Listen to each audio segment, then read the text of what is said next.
بسم اللہ الرحمن الرحیم۔ السلام علیکم ناظرین، دینی مثال میں خوش آمدید کہتے ہیں۔ ہمارے آج کا بیان احادیث کی روشنی میں دو تین بہت اہم ٹاپک ہیں، ان کے بارے میں ہم بات کریں گے اور ان کے سوالوں کے جوابات آپ کو دیں گے۔ تو چلیے ناظرین شروع کرتے ہیں آج کی ویڈیو۔ یہ ہماری کتاب کا حوالہ ہے خواتین کے مسائل اور ان کا حل۔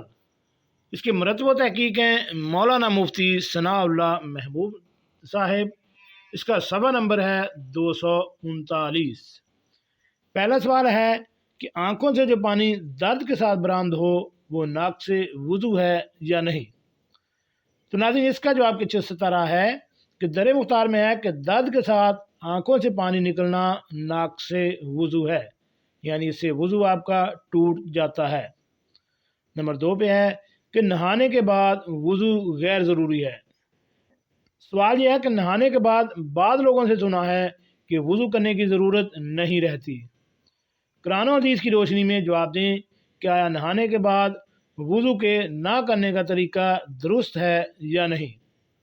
تو اس کا جواب کچھ اس طرح ہے کہ نہانے سے وضو بھی ہو جاتا ہے، بعد میں وضو کرنے کی آپ کو ضرورت نہیں ہے۔ نمبر 3 پہ آ جاتا ہے جس کا سوال یہ ہے کہ وضو کرنے کے لیے نیت کرنا ضروری ہے۔ ہم نے کتابوں میں پڑھا ہے کہ منہ ہاتھ دھونے میں وہی کام کیا جاتا ہے جو وضو کرنے میں کرتے ہیں، البتہ وضو کی نیت نہیں کی گئی تو وضو نہیں ہوگا، بلکہ صرف منہ ہاتھ دھونا ہوا۔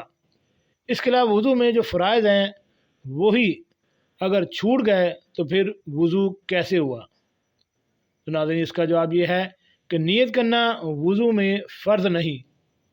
اگر منہ ہاتھ پاؤں دھو لیے اور سر کا مسح کر لیا جائے، یہی 4 چیزیں وضو میں فرض ہیں، تو وضو ہو جاتا ہے۔